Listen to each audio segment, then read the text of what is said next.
Shalom, shalom, meus queridos, que o Senhor abençoe a sua vida, que o Espírito de Deus te conduza a entender mais uma palavra de Deus.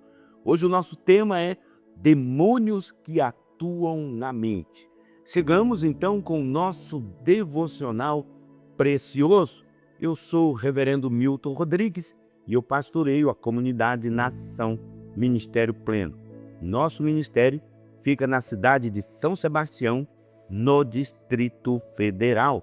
Somos um ministério que trabalha com libertação em alto nível na profundidade, com muita responsabilidade, também com a restauração da personalidade, nas áreas da mente, emoções, sentimentos e vontade.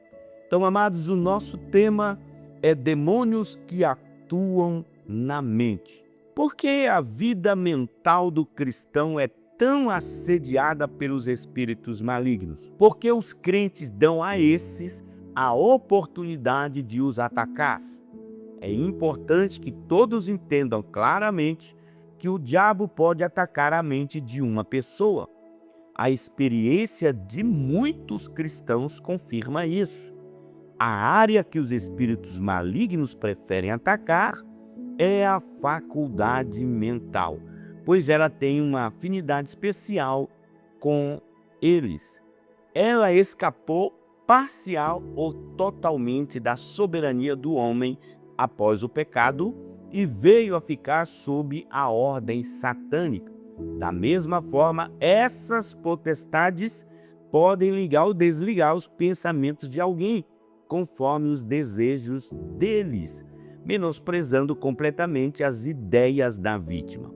Embora a cabeça do cristão ainda esteja ligada a ele, a soberania dele sobre ela foi suplantada por outro. E por mais que ele proteste, pouco pode ser corrigido. Sempre que alguém dá oportunidade aos espíritos malignos, não pode mais seguir a sua própria vontade. Tem de obedecer à vontade e a comandos de outro.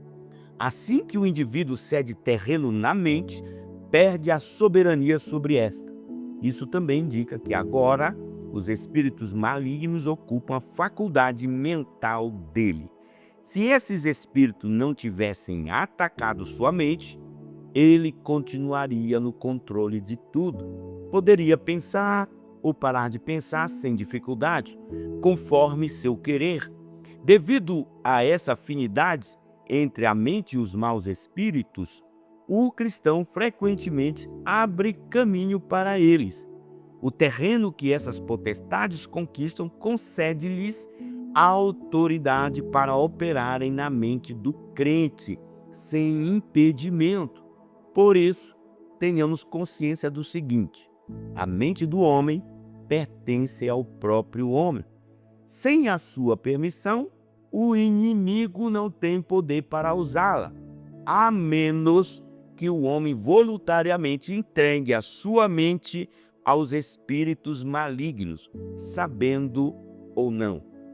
Eles não têm o direito de se intrometer na sua liberdade.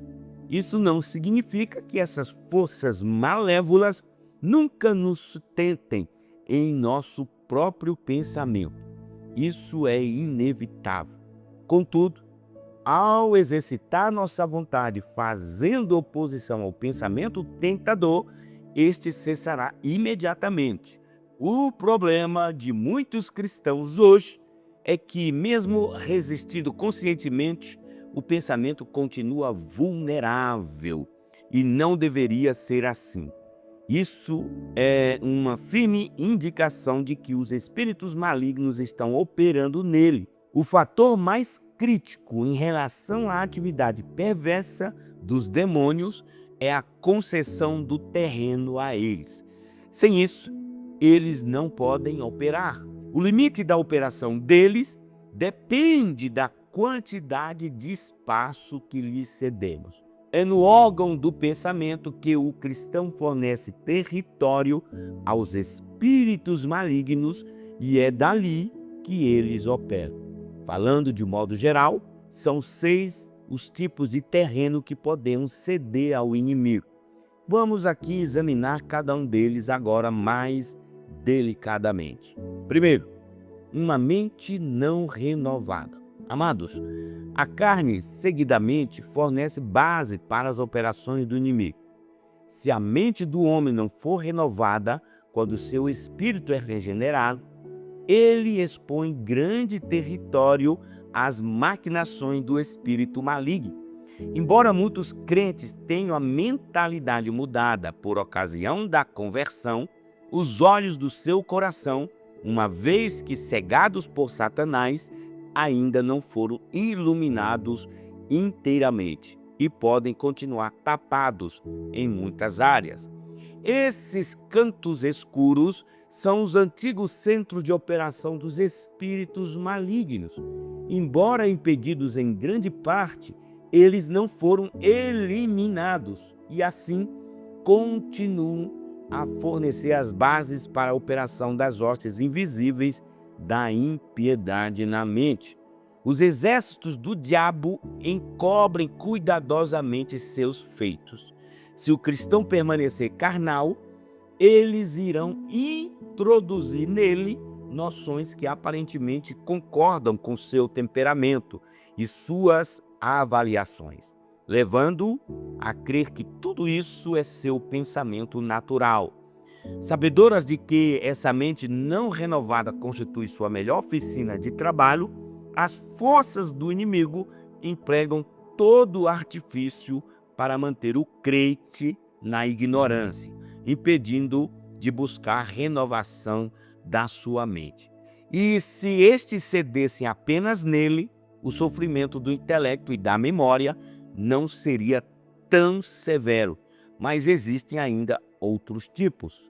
Segundo, uma mente incorreta. Amados, todos os pecados fornecem território ao adversário. Se um filho de Deus alimenta um pecado no coração, está cedendo a mente aos espíritos satânicos para que eles a usem, visto que todos os pecados têm origem nas potestades das trevas. O crente não tem como resistir a tais poderes, que estão por trás de quaisquer pecados que ele, o cristão, permita que continue em sua mente. O período que ele admite a permanência de pensamentos pecaminosos em seu coração é exatamente o tempo em que os espíritos malignos continuarão operando. Todos os pensamentos impuros, maus, injustos ou de orgulho fornecem base para a atividade desses espíritos. Se o Filho de Deus permitir que tais pensamentos permaneçam, encontrará dificuldade em resistir na próxima vez em que eles surgirem, porque os poderes das trevas já asseguraram uma área em sua mente. Além dos pensamentos pecaminosos, existem muitos outros impróprios que oferecem base de operação ao inimigo. Frequentemente, as hostes de Satanás introduzem uma ideia na mente do cristão. Se ele a aceitar, essa noção terá conquistado um terreno para operar nela. Toda teoria não provada, pensamento vão ou de origem desconhecida, palavras ouvidas ao acaso ou uma frase que lemos inadvertidamente, constitui terreno que damos ao inimigo como base futura para operações. O adversário pode assim encher uma pessoa com preconceitos a fim de levá-la pelo engano a se opor à verdade de Deus e a abraçar muitas heresias. Terceiro, interpretar mal a verdade de Deus. Queridos, os crentes raramente têm consciência de que fornecem terreno ao inimigo toda vez que aceitam uma mentira dos espíritos malignos. Se os seguidores de Deus aceitam ou erradamente interpretam como sendo natural ou causado por eles mesmos, algo que esses espíritos colocam em seu corpo, circunstâncias ou trabalhos, estão lhe cedendo um terreno precioso para suas abomináveis realizações.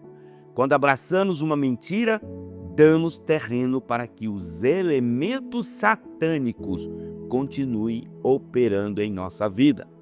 Se erroneamente aceitarmos esses fenômenos como sendo originados em nós mesmos, daremos a autorização para que eles permaneçam em nossa vida. Apesar de os espíritos malignos obterem essa permissão por meio do engano, ela fornece um lugar para a operação deles.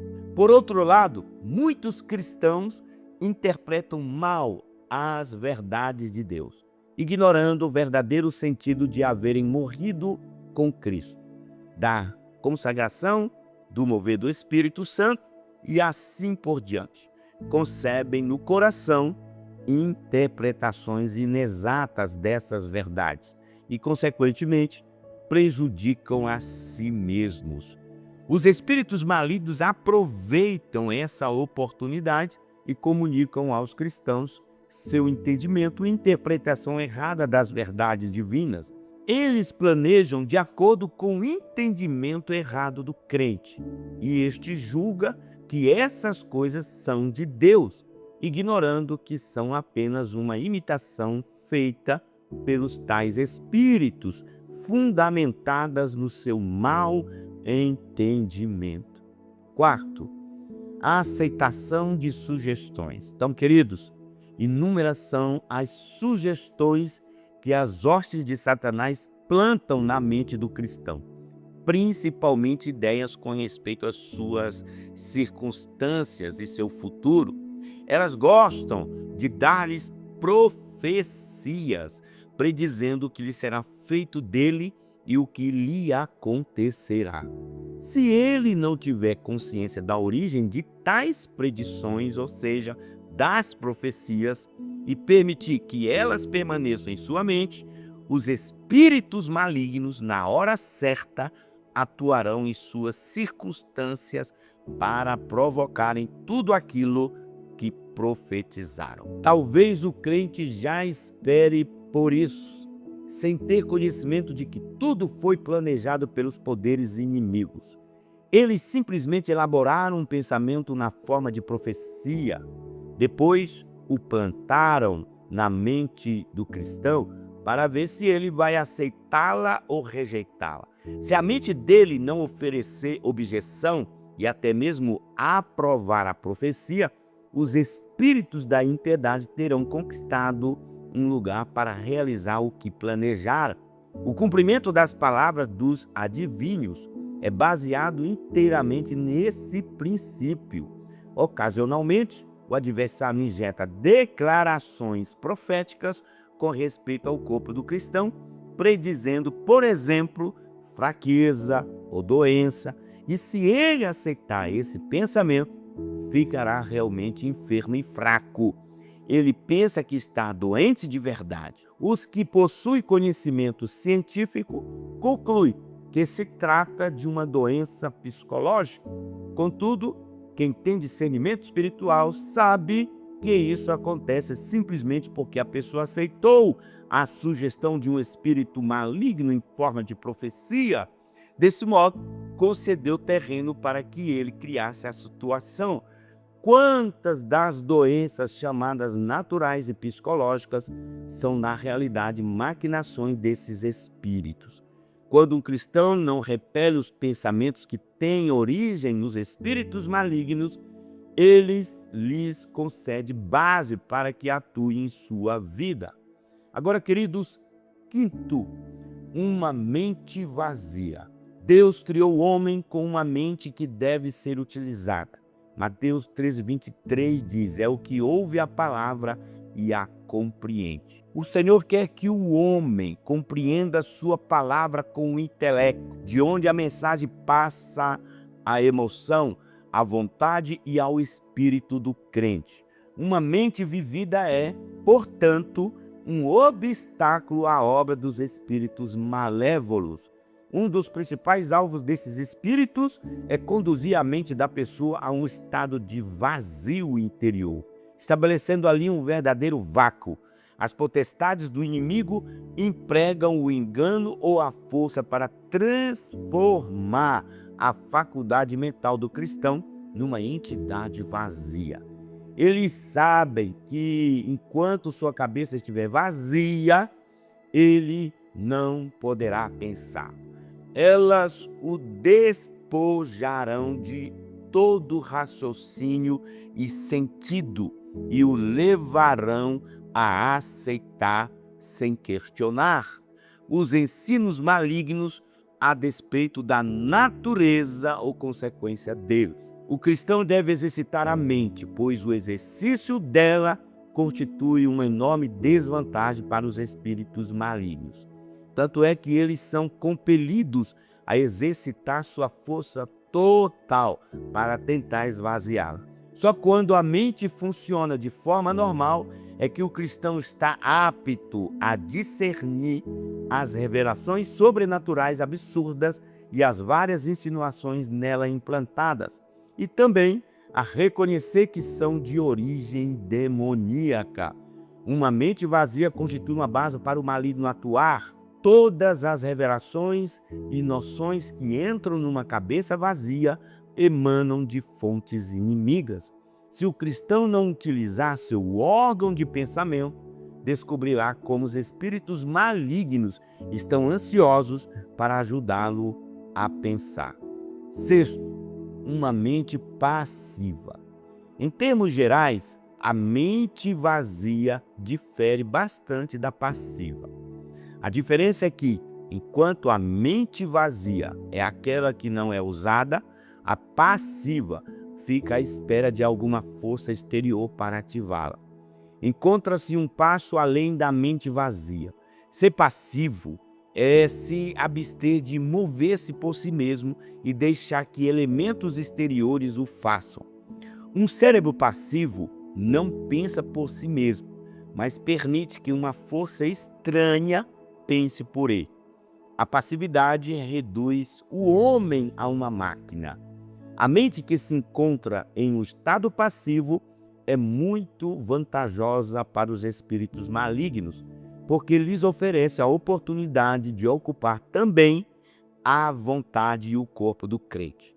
Assim como a mente obscurecida é facilmente enganada por não saber o que está fazendo e para onde está indo, assim também a passiva acha-se vulnerável ao ataque, visto não ter nenhuma sensibilidade.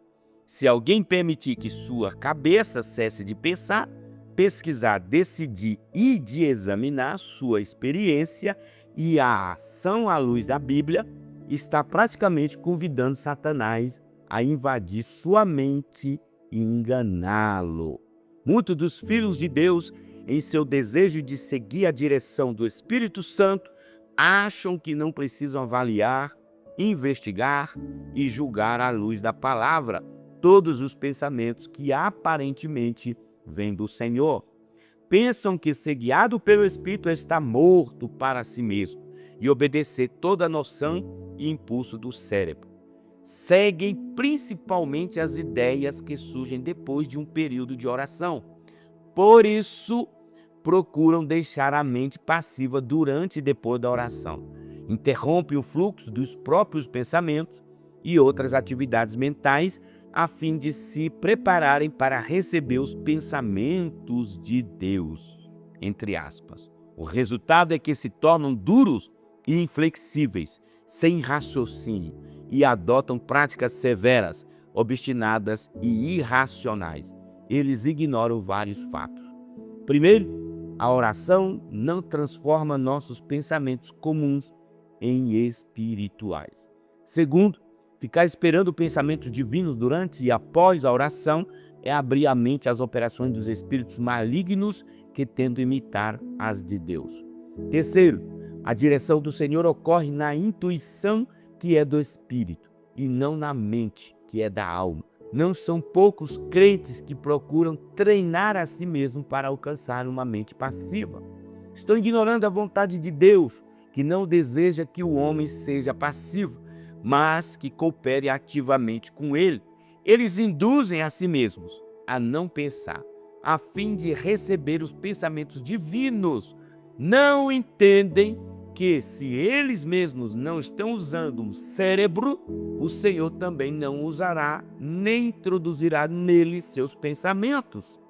O princípio de Deus é que os homens, pela própria vontade, controlem todo o seu ser e trabalhem junto com ele.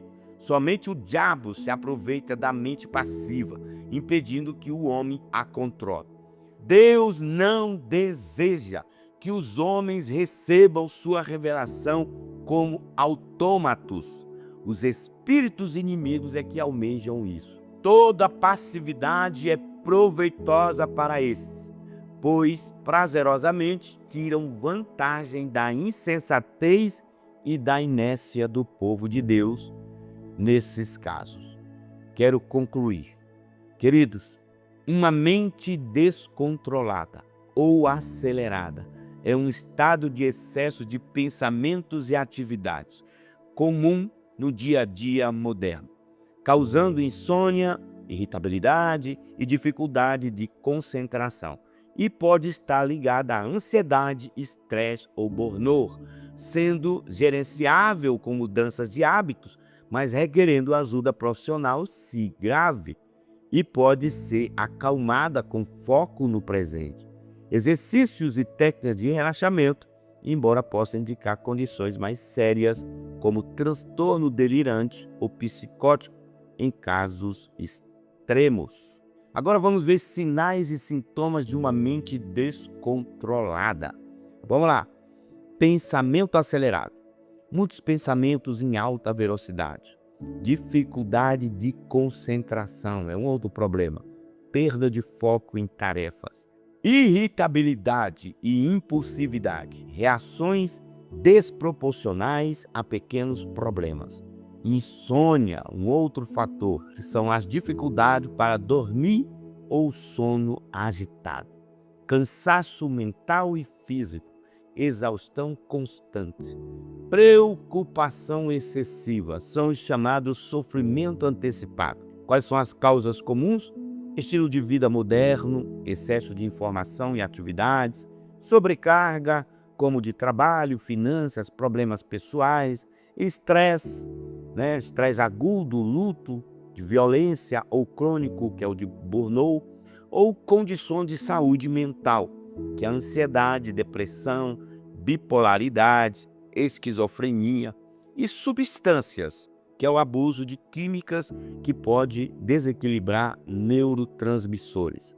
O que fazer? Quais são as estratégias de controle?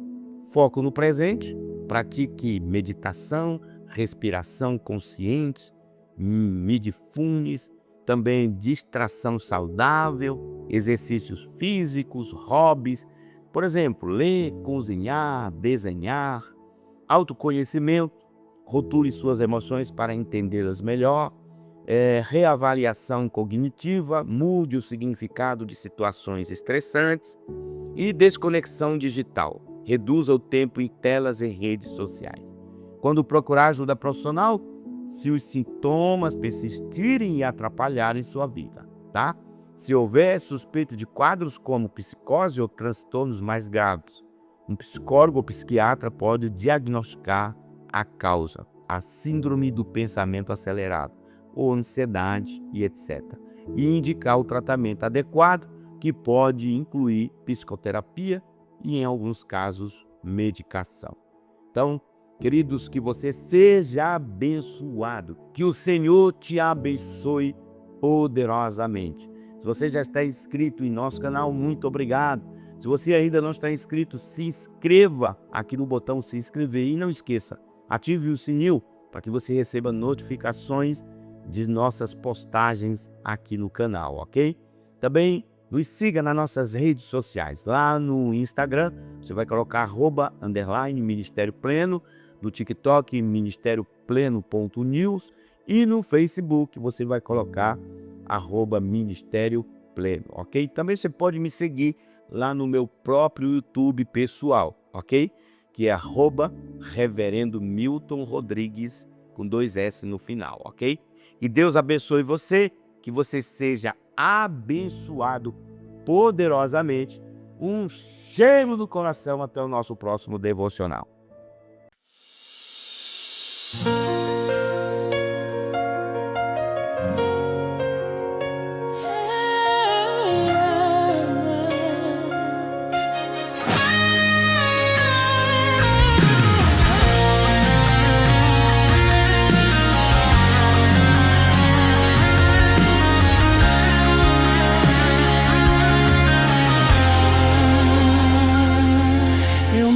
Daquela noite que parecia não ter fim, a dor apertava a alma e quase apagou o que restou de mim. O espelho mostrava o cansaço guardado no coração, e cada passo da vida parecia apenas contradição. Eu lutei com minha